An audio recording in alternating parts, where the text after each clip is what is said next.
Coach, just one for me here. Any changes to your lineup this No, afternoon? no changes. Linus in goal? Yep. Maybe two. After last game, Linus said the most important part rather than the win is also just sticking to the process. Yeah. How happy with these first 5 games have you been about that process? I think we, like a lot of teams, you want to put a 60-minute game together. I don't think we've done it every night. I thought it was closer last game. I think, much like I said yesterday, our game is building, and hopefully we take another step tonight. We saw Jordan Spence get a lot of ice time playing with a number of different D partners. What's he done to just kind of, I guess, reclaim that spot after getting scratched the first 2 games? Yeah, he's played well. Quite honestly, it's simple as that. He's played better than he did in exhibition. I think we've had good conversations. He'd be the first to admit that he probably wasn't at his best, and give him credit, he's played well. What if he's going well, Travis? What's he doing there? Still learning him as a player. I think it's obvious that he's got some good offensive instincts. He moves the puck well.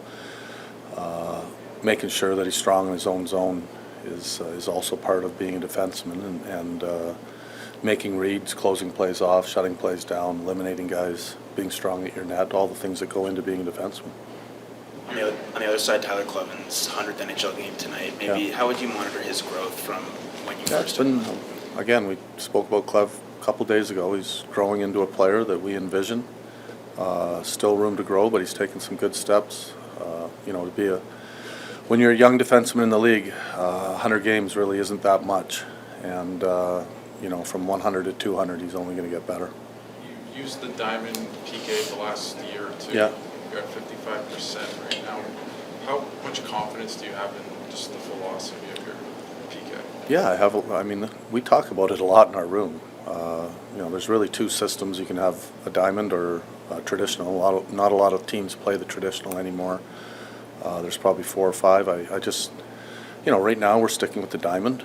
We've made some mistakes. We haven't been aggressive enough. We also haven't done the simple things well enough that result in goals. And, it's a work in progress for sure. It's, like I said yesterday, it's a hot topic.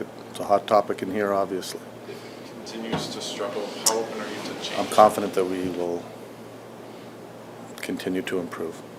On that note, Linus had a big penalty kill in the third period. Yeah. He get 4 or 5 saves. How much of a difference does that make when you're getting such? Yeah, it's good huge. goals? You can look at analytics all day long. The top penalty kill team in the league right now might not be the top team expected goals against. And it's a fine line between a goal going in, and it's easy to magnify the penalty kill when it's not going well. But when you watch power plays around the league, there's good scoring chances that occur. Our power play gets a good chance a lot of times on the power play, and we've got to stay confident. We've got to stay aggressive. We also got to play smart. The onus also goes on to the players, where they got to perform and execute as well, and it's a combination of us making adjustments and then us executing those adjustments as well. Hallmark's played really well the past couple of games. It's a condensed schedule this year. How much are you going to give them kind of a leeway of a couple of games if you continue to put it? We're constantly monitoring that scenario, where his workload's at, how heavy the workload is during the game, and it's not something where we sit and say a month ahead of time, these are the games that we're going to map out. We also don't do it one game at a time either. We have a plan, but that plan can also change. With the day off yesterday, how do you ensure the team starts with some focus and let the energy? Again, these guys are professionals. They need to be ready to play.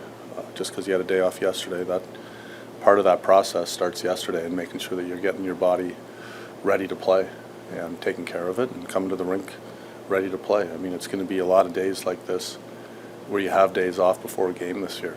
You look at the schedule, it's very condensed. Practice time is going to be minimal.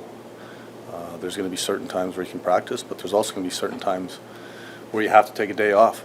And we've spent a lot of time, and it's not just us, a lot of teams during training camp where you're really showing a lot of video, and there's going to be times where you have to give your team not only a physical break but a mental break as well. What's that challenge just like as a coach when you don't have a lot of practice time? Yeah, it is what it is.